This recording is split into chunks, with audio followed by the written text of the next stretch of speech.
It is news o'clock on Spectrum Television. Our top stories. Prime Minister, Head of Government, Chief Dr. Joseph Diongute has today launched a cultural jamboree in the Islamic world in Yaoundé.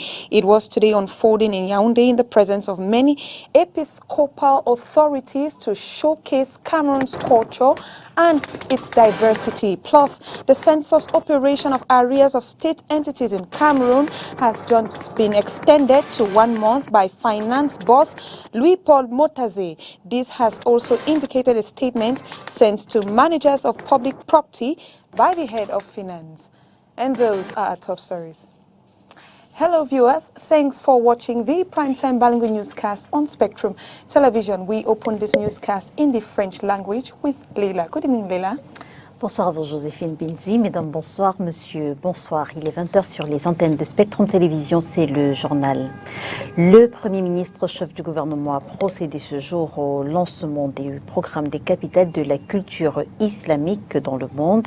C'était au cours d'une cérémonie organisée à Yaoundé, la capitale politique, en présence de plusieurs chefs religieux. Le compte rendu de la dite cérémonie avec Olivier Bouzique. Yaoundé est la capitale de la culture du monde islamique 2022 pour la région Afrique.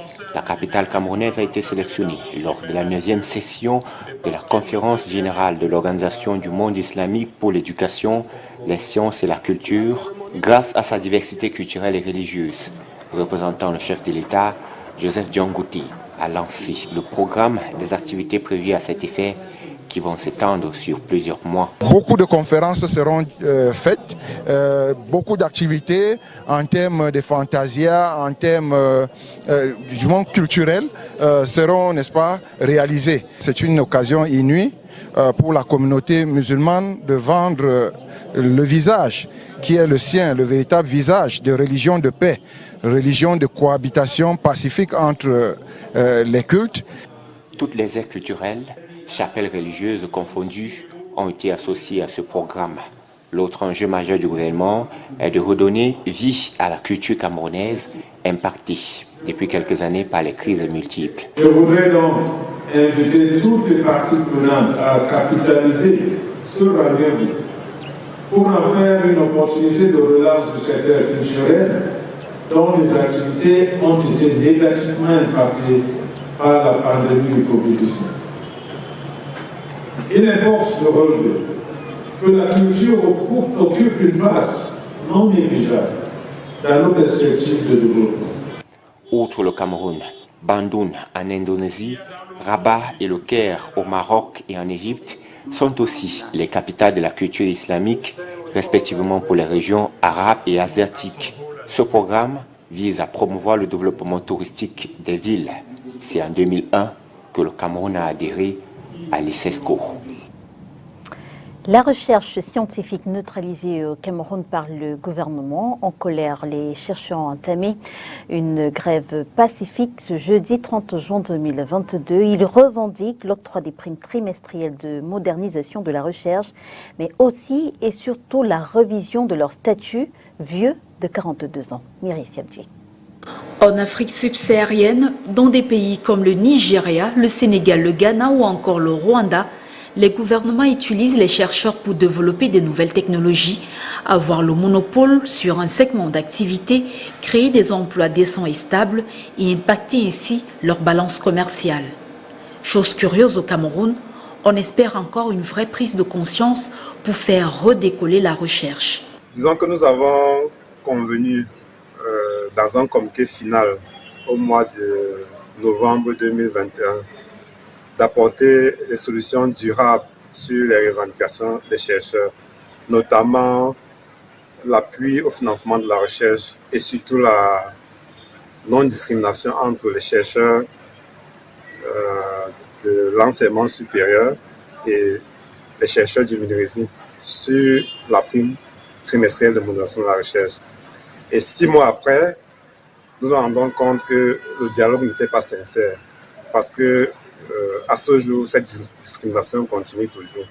Déçus et excédés par l'inaction du gouvernement, les chercheurs camerounais expriment leur ras-le-bol depuis ce matin à Yaoundé. Ils se sont remobilisés pour contraindre le gouvernement à l'action. Le Bureau exécutif national a par conséquent invité tous les chercheurs des instituts et centres de recherche à utiliser une panoplie de moyens pour manifester pacifiquement leur mécontentement, ceci de manière graduelle à compter de ce jeudi 30 juin 2022. Juste pour manifester notre mécontentement, nous avons suspendu cet appui à la formation et à la recherche. Mais nous irons de manière graduelle. Je ne pourrais pas aller davantage parce que c'est une stratégie et cette stratégie vise simplement à amener le gouvernement à nouer un dialogue sincère. Si ce n'est pas possible d'insérer cette prime trimestrielle pour 2022, qu'on nous dise que non, dans le budget 2023, ça sera une priorité pour le gouvernement. Il faut rappeler que le diagnostic de management approximatif de la recherche au Cameroun fait consensus. Il est admis dans la stratégie nationale de développement du Cameroun 2020-2030, élaborée par le gouvernement lui-même, que le Cameroun occupe encore une place peu honorable en ce qui concerne l'indice mondial de l'innovation. Il est passé de la 103e place sur 125 en 2011 à la 117e sur 127 en 2017 et à la 125e sur 131 en 2021. To this brief, to Kumba, Southwest Memé Division of Cameroon headquarters have set free policemen in custody after a mass arrest executed recently. Most of them arrested were packed up in a drinking spot along the streets. They were quietly ferried to the Central Police Station under the supervision of its Commissioner Mbode Charles Amand. According to some statistics, some 400 persons were arrested and several motorbikes were confiscated and imprinted at the police station. Speaking to the press, the superintendent on behalf of the commissioner, Dennis Nchong, revealed the objective of the operation, which was to convert the described disabled persons and bad boys, and stated that the crackdown was quite successful. He added that many aim to make it Kumba secure by sentencing away criminals, especially during this period of the socio-political crisis in the northwest and southwest regions. Those released so far have been duly identified through the official documents, while owners of motorbikes were given back their motorbikes and presented to the public if any suspected cases were found. Agriculture Infrastructure Value Chain Development Project, headed by Dr. Ojok Ntui Basong, had a press conference with some journalists in Boya in order to boost the agricultural yields in Cameroon. Catherine Kone with details. In order to promote agriculture, fight poverty and provide market to farm roads in rural areas in the southwest region, the Agriculture Infrastructure and Value Chain Development Project had a press conference with journalists for them to provide visibility to the activities of the project. The problem of poverty in our country, but having said that, we cannot also have projects that will maybe run for 10 years or 20 years.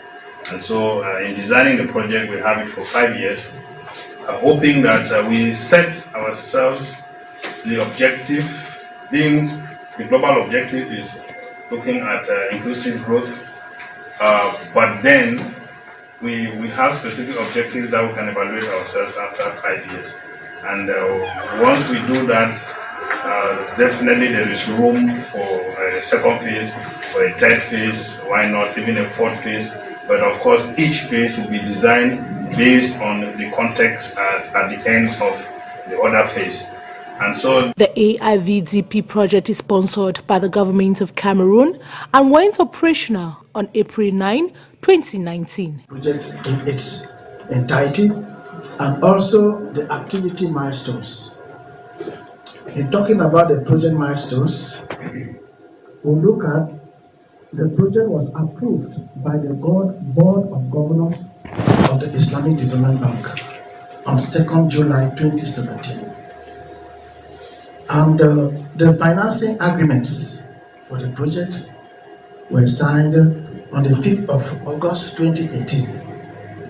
And this financing agreement was ratified by the government of Cameroon on the 4th of March 2019. The project became effective on the 9th of April 2019. And the selection of the design and supervision consultant, we took it as a key milestone because he has to design all infrastructure of the project and also ensure the follow-up and supervision. So all our project infrastructure that we are going to realize is principally handled by this consultant. That's why we did that. His recruitment was a key milestone. However, planting materials have been put at the disposal of farmers residing in the southwest region at a highly subsidized prices. Plusieurs personnes grièvement blessées à la suite de l'effondrement d'un pont à Ngoma-Pubi. Nous sommes là dans la région du centre. Selon nos confrères, l'accident s'est produit aujourd'hui, 30 juin 2022, qu'un camion transportant des matériaux de construction a tenté de traverser le dit pont. Notons que ce n'est pas la première fois que l'effondrement d'un pont fait de graves victimes au Cameroun. On se souvient notamment de celui qui s'est passé en janvier 2020. Un pont avait alors cédé dans le village de Niel à Massok. Nous étions là dans le département de la Sanaga-Maritime. Le drame avait causé la mort de 7 personnes.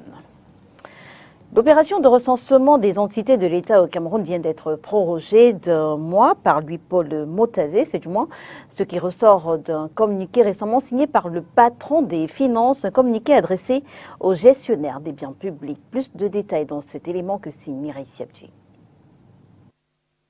Bien que la réception des dossiers soit close, le ministère des Finances accorde un nouveau délai aux éventuels retardataires pour se rattraper, au-delà duquel aucune requête de prise en charge de dette pour le compte de cette opération ne sera recevable. Un mois, c'est dans le délai que Louis-Paul Motazé donne aux gestionnaires retardataires de la fortune publique de pouvoir se rattraper. Il faut relever que cette prorogation des délais commence à prendre des allures d'une habitude qui aura du mal à être décollée des gestionnaires des fonds publics au Cameroun. Autrement dit, elle n'est pas la première depuis que l'opération a été lancée en fin 2020. Toutefois, le ministre des Finances justifie son approche par le fait que les ordonnateurs de la dépense publique ne se pressent pas du tout pour déposer les pièces justificatives de la dette de leurs entités. Louis-Paul Motazé avait alors fixé comme date butoir de dépôt des dossiers le 31 décembre 2021. Seulement, depuis cette période, avons-nous appris de sources internes, ces ordonnateurs traînent volontairement à déposer leurs dossiers. Une attitude louche à en croire que ces derniers cachent quelque chose, notamment des malversations financières. De l'autre côté, le Fonds monétaire international ne cesse de faire pression sur l'État du Cameroun. Il veut voir clair sur la gestion des fonds et comprendre ce qui justifie la lourde enveloppe de la dette intérieure du pays. Mais le ministre des Finances explique que, en dépit des efforts consentis par le gouvernement pour apurer sa dette intérieure, son département ministériel continue de recevoir des réclamations de paiement de la part des opérateurs économiques. Aussi, pour avoir une idée plus claire de cette dette intérieure, le ministère des Finances a invité les gestionnaires à recenser toutes les créances relevant de leurs structures respectives et de les transmettre à la Direction générale du budget du ministère des Finances. La réalisation de cet audit, qui couvre la période allant du 1er janvier 2000 au 31 décembre 2019, est un engagement pris par le Cameroun dans le cadre de son programme en cours avec le FMI. Rappelons qu'au premier trimestre 2022, l'encours global de la dette publique de l'État du Cameroun est estimé à 11 456 milliards de francs CFA, soit 45% du PIB. Sur cette enveloppe, la dette extérieure représente 7 639 milliards de francs CFA, ce qui met en relief une augmentation de 748 milliards de francs CFA, un glissement annuel. And we continue this newscast in the French language with you, Leila. On parle éducation, enseignement supérieur, promouvoir la filière BTS de la faculté des sciences économiques et gestion appliquée. C'est l'objectif de la première édition des journées promotionnelles de la dite filière. Première édition ouverte ce jeudi matin à l'université de Douala. L'événement va durer 2 jours.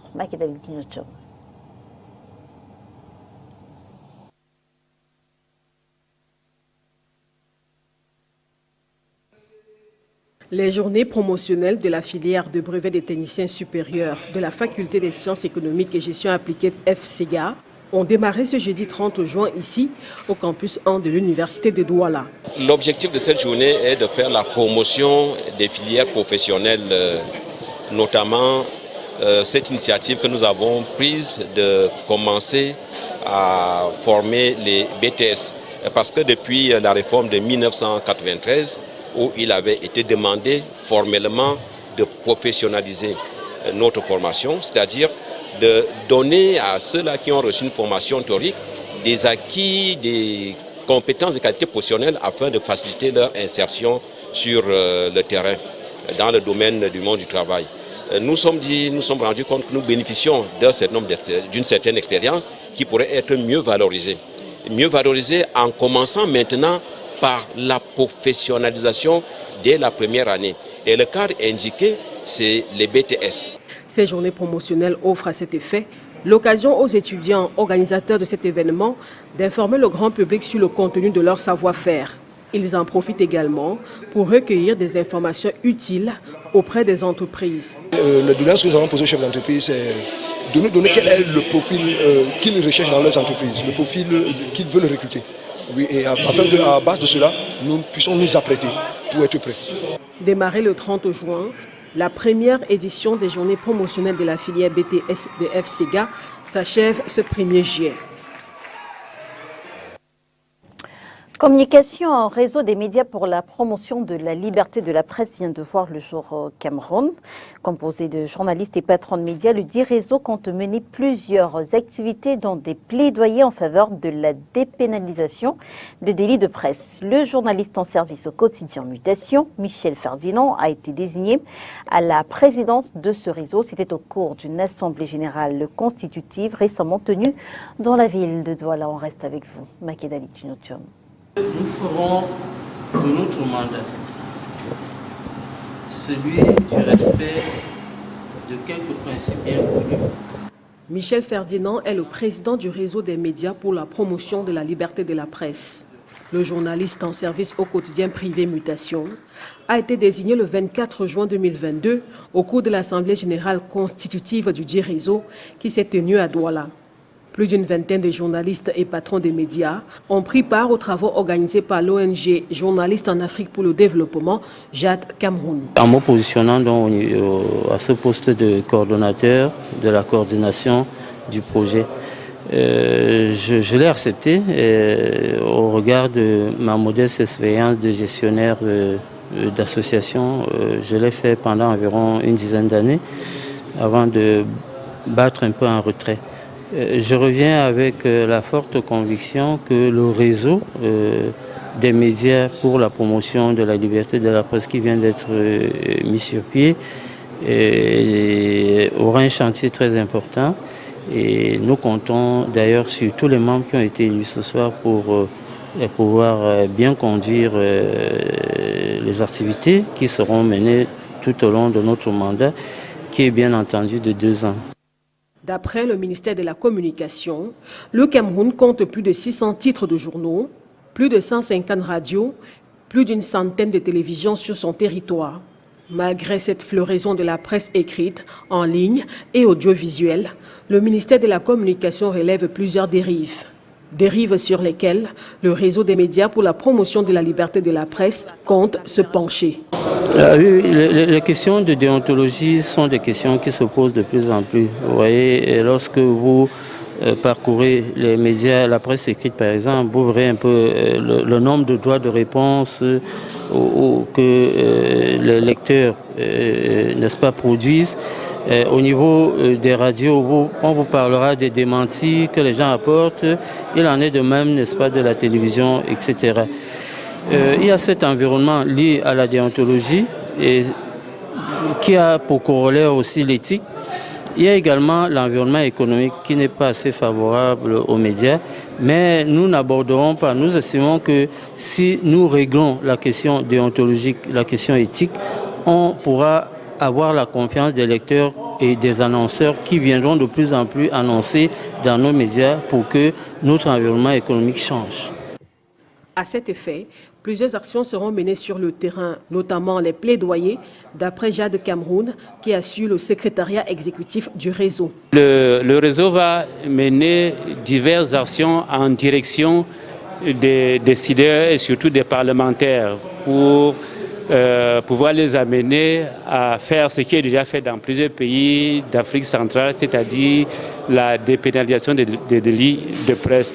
Donc le réseau va rencontrer et les membres du gouvernement et les parlementaires et d'autres organisations pour les sensibiliser sur l'intérêt de ne plus emprisonner un journaliste à cause de ses écrits, à cause de ses reportages.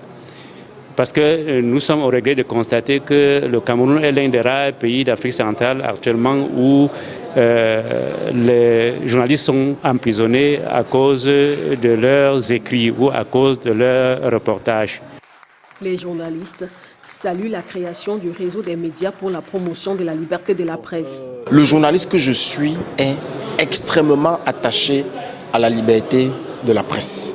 Lorsqu'on dit liberté de la presse, moi je pense d'abord à la protection de mon métier et de mon gagne-pain. Ça c'est clair. Et si je dis donc la liberté de la presse, c'est le carburant, c'est le catalyseur du métier de journaliste. Je suis au premier chef interpellé chaque fois qu'on parle de promotion de liberté de la presse. C'est la raison pour laquelle j'adhère à 100% à ce réseau des médias pour la promotion de la liberté de la presse. Les travaux du 24 juin à Douala ont par ailleurs permis aux participants d'adopter les statuts du réseau ainsi qu'un code de conduite qui est un instrument important d'autorégulation par les pairs, affirme Jade Cameroun. On our international page, rape, incest, child abuse, amongst others, can warrant an abortion. But what does the U.S. law say about who needs an abortion? Find out in the following VOA report. One of the most consequential Supreme Court decisions in recent U.S. history. The overturning of Roe v. Wade, ending a constitutional right to abortion and sending that decision back to each U.S. state, immediately led to a call for action from President Joe Biden. We need to restore the protections of Roe as law of the land. We need to elect officials who will do that. This fall, Roe is on the ballot. Personal freedoms are on the ballot. For decades, disagreements over abortion rights have motivated Democrat and Republican voters at the ballot box. A promise to appoint pro-life Supreme Court justices was a key part of Donald Trump's 2016 White House win. I am putting pro-life justices on the court. I will say this, it will go back to the states. Trump nominated 3 Supreme Court justices in his time as president. They each promised lawmakers Roe v. Wade was settled law, but ended up becoming the key votes to overturn it. It has been reaffirmed many times over the past 45 years. Now, with Roe overturned, will conservative voters still be motivated to head to the polls? House Republicans said there are more battles to fight at the state level. The work just begins now to go and protect life even more, because the Supreme Court's decision overturning Roe v. Wade, correcting that flawed decision, finally allows states and Congress to protect life in ways that we never were able to for the last 50 years.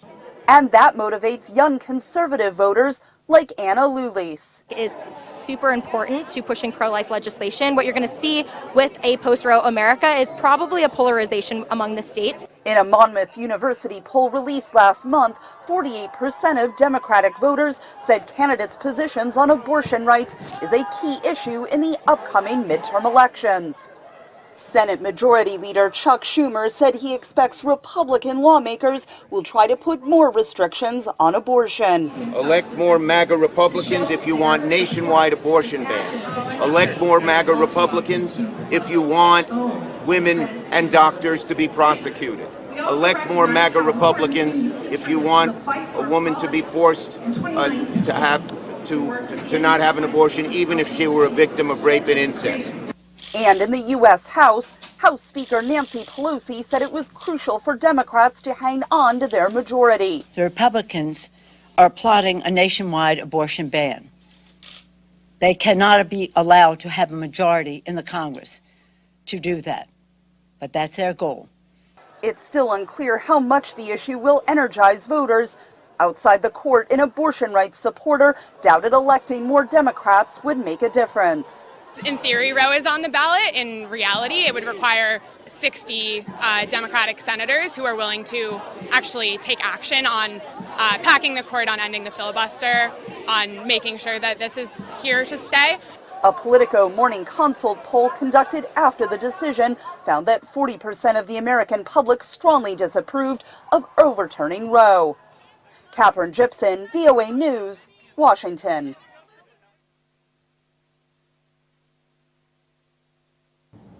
And in sports, all 26 players called up by Gabriel Szabo are presently in Casablanca, gearing up for their first game against Zambia. The Women African Cup of Nations is just days away, and Oni Ladonet tells us what is going down.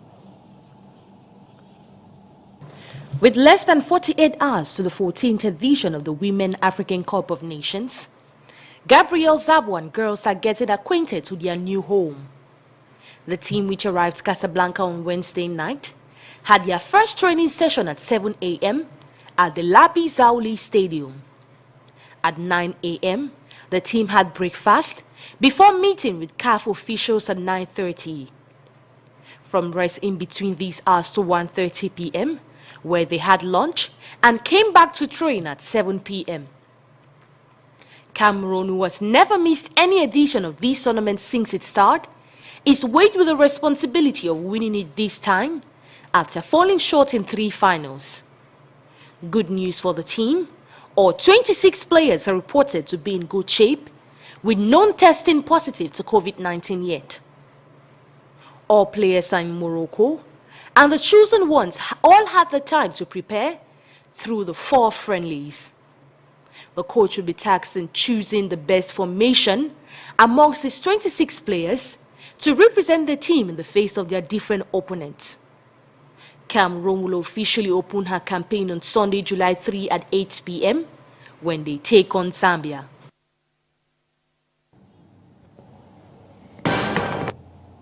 And it was that report from Oni Ladonet that we close the curtains for tonight's newscast.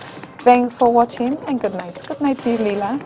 Bonsoir à vous, Joséphine Binzi. Mesdames et messieurs, merci de nous avoir suivis. On se retrouve très vite sur les antennes de Spectrum Télévision, si bien sûr Dieu le veut.